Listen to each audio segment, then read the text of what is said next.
With so much violence and sadness in the world these days, it seems that we are all looking for something to make us laugh. But is fun dead? Karen Heller of the Washington Post writes that social media has forced fun to become performative. It's all about how much engagement you get by posting what you did online. And the COVID pandemic made it worse. People were isolated, forced to try to find bonds through a screen, but human connection is in short supply. A survey found that 1 in 4 adults worldwide feels lonely. So in the spirit of having some real fun, we have comedian Matt Friend here to cheer us up.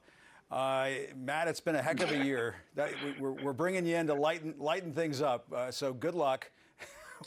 We're hoping that you can do this for us. Thank you. It's great to be with you. Great to be with you. And I have to say, there are so many of us here at CNN have just been big fans of yours on social media. So while we, rib social media a little bit, it is how we discovered you. So it does serve a good purpose from time to time. And I wanted to start off, Matt, let's talk about somebody that you're a master impressionist for our viewers at home who are not familiar. And one of the best impersonations that you do is Donald Trump. And I have to ask you, I mean, I don't know if you saw this. Well, it's true, Jim. Jim, it's true. It is very true. Excuse me, Jim, what was I supposed to see? This is the guy. I yelled at him many times. He is such fake news. I've yelled at him many times before. This is a failed network. Look at him smiling like a dog. Ask the question, Jim. Ask the question. Let's see what you can do, please. I feel like I'm back at the White House, which is not exactly the feeling I was hoping for. But, that's good. President Trump, you have said that you have absolute immunity. What do you mean by that? Right. That's true. Well, I will tell you, when you inject this much bleach into your veins, you become very immune to a lot of different things, a lot of diseases. And I will tell you, when you're up by this many points against Rob DeSanctimonious, whose polls are dropping like a rock, against Nikki Haley, who's just a witch. She's a witch. You become immune to a lot of things. I'm the people's favorite president, and the people at CNN would know that if they liked me a little more. But I'd be a dictator for one day, just for one day. Okay, just one. Yes. Very comforting that it would just be one day. And Matt, I want to just break character for a moment because I understand you ran into another famous Donald Trump impersonator. Let's watch that and talk about it on the other side. Everybody, there's only one guy that is the most mediocre impression of me. He fails like a dog. You know who I'm talking about, right? Who is it? You know, Donald, we could have been great friends. Why do you say that? If you had just changed your course 1 degree. I think you're a dog. All you needed was a slight change. Alec, you were so mean to me on the show. The way you portrayed me, it was so unfair. Matt, why is everything like a dog? Everything is like a dog, is it, with your impersonation? Well, it's just when you do the Trump, everything is like a dog. He has a very limited vocabulary. Dog is apparently the insult of choice, Jim. I'm not sure if he ever called you a dog. If he did, it'd be a badge of honor, in my opinion. However, the Baldwin thing was a total random run-in. I live in New York. Everyone thinks I'm TMZ or like a stalker because I run into these people at such a frequent rate. But Alec was so cool. And we had a lot of fun with the whole back and forth. I actually would do an impression of Alec's impression on SNL. He would go like this, just, okay, boopity boo, China. And I said, I don't sound like that. And Alec's a dog for that.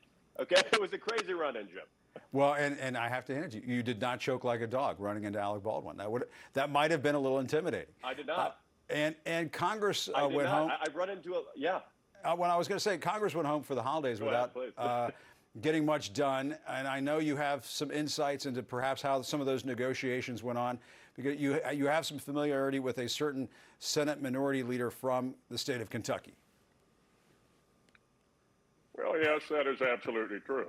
Now, Jim, here is what I would say about Congress's inability to get things done in this critical time of the holiday. We need to come together, Democrats and Republicans. Oh, man.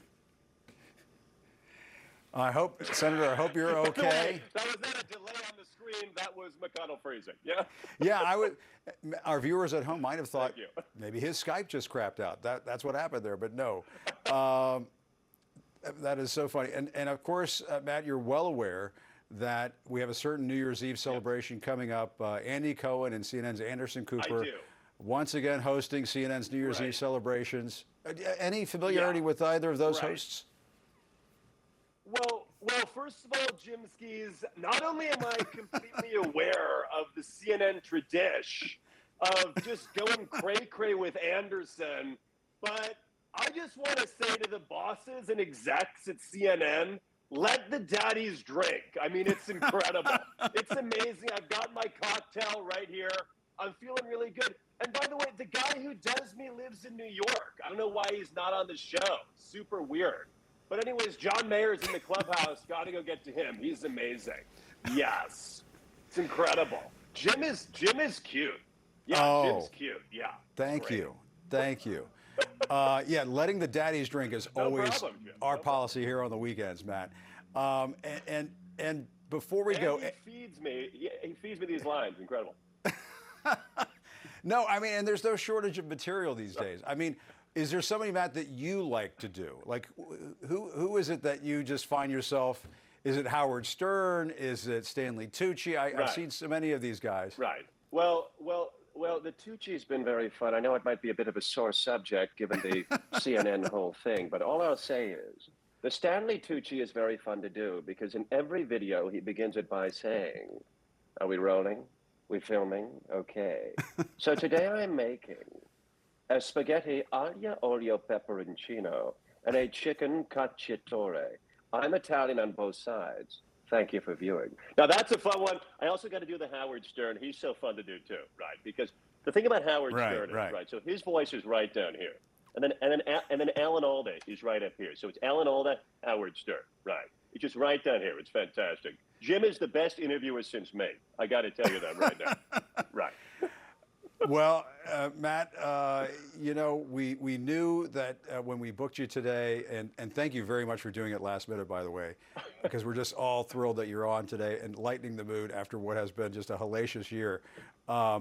Thank you so much for doing this. You did not choke like a dog, I just want to say, if I may just add here. Well, I didn't joke. And thank you for having me. And I hope everybody says hey on social media at the Mad Friend. And Jim is the best. You're so nice. We met at the Correspondents' Dinner weekend. You were so kind. Thank you for having me on. I hope to do more with you next year. Would love it. That would be great. All right. Enjoy Cabo. I see on the screen there it says you're in Cabo. Have a great time. And at least I didn't go to Cancun like Ted Cruz. It's a little bit better than going to Cancun. Give me some credit. I just got here a couple of days off, and the difference is I am not a senator from Texas. I'm a comedian who's going to go read a book or something. I don't know. That's okay. All right. Enjoy the margaritas, Matt. We appreciate it. Thanks a lot. Thank you. Happy holidays. Appreciate it. Thanks, Great Jim. to see you. All right.